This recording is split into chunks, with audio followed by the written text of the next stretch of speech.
Do you have friends or relatives who lost all their savings in their businesses? Did that make you believe the saying that business is risky? Are you afraid that your loved ones, maybe a parent or your spouse, will blame you if you lose your savings in starting a business? Well, in this video, you'll learn how to avoid losing all your savings in your business. Hi, welcome to Mami Negosyo's Business Tips number 37.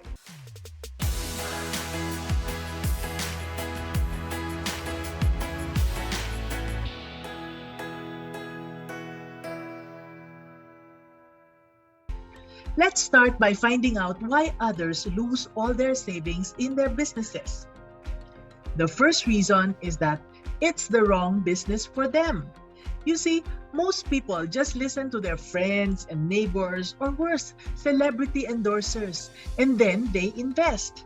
And what do they invest in? Fad businesses, gaya-gaya, uso-uso. Historically, fad businesses have been hot pandesal, lechon manok, face shield, face masks during the pandemic, remember? Then there was leche flan, baking cakes, selling plants, water refilling stations, food carts, milk tea, siomai, bigasan, etc. When I last checked the videos of business advisors in YouTube, I felt very sad that many celebrity YouTubers are still saying the same things. Even if they themselves have no experience in these businesses, they give advice based on what's popular out there so that they can have higher likes or higher views. What is sad is that because of this advice, many were scammed as they invested in fake franchises who are only really interested in selling their equipment for food carts and other businesses.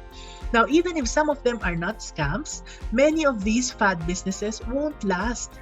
Why? Because when there are too many people selling the same item and only the same people buy, their sales start to go down.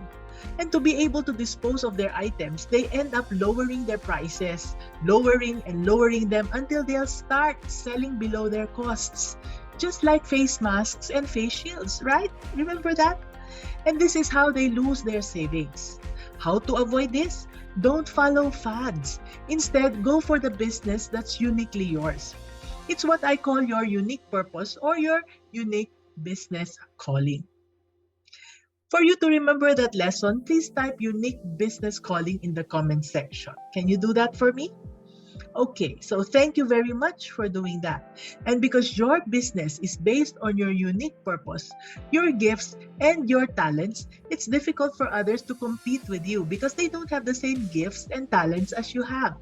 This is how you reduce the chances of losing your savings in your business. The second reason why people lose their savings is because they don't know how to start.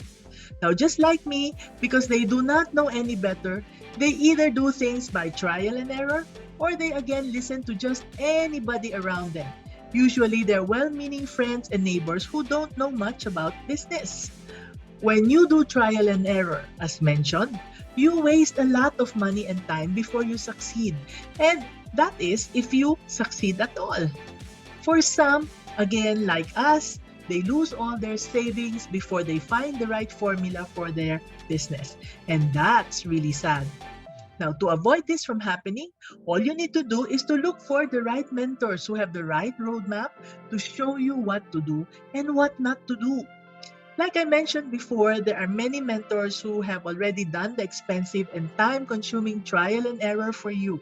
And they found the right formula to make your business work. All you have to do now is to learn from them so you can cut short the time it will take you to succeed. The time and money investment you will be making to learn those valuable lessons from them is only a small fraction of what they paid to learn those lessons.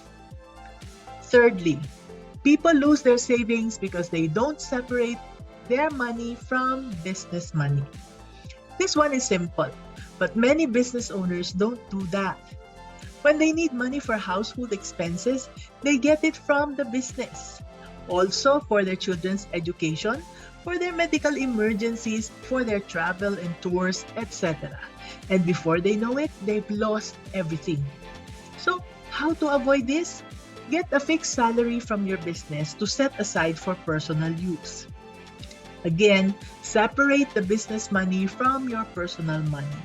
Get from your personal money what you use for your household expenses, kids' education, etc. After paying your salary, leave the rest of the money in your business so your business can grow. Finally, people lose their savings because they don't monitor their numbers. Numbers are very important in our businesses. When I ask my mentees how their sales are and they just say, "It's good, Mommy N," for me, it's a sure sign that they're in trouble. Well, what answer am I expecting? It should be something like, "Mommy N, my sales are good. We're averaging at 50,000 pesos per day. This is more than 20% over last month and 30% over the same month last year." Now, this is how business builders talk. They're in control of their numbers. They know how many people walked into their store, how many bought, what percent bought the cheap items, what percent bought the medium tier products, etc. They're able to categorize their sales by products, by market segment, and by type of purchase, among other classifications. So, to avoid losing your savings in business, make sure that you are numbers driven, okay? So, those are the 4 reasons why people lose their savings in starting a business and how you can avoid them. Did this help you level up in your business mindset today? If you did, please make sure to like and subscribe so that you'll be notified about future episodes. And also help us share this with a fellow aspiring entrepreneur so that we can all grow our businesses. Join our community by clicking the link below to learn more. This is Mommy N, your Mommy Negosyo, saying, be business-minded.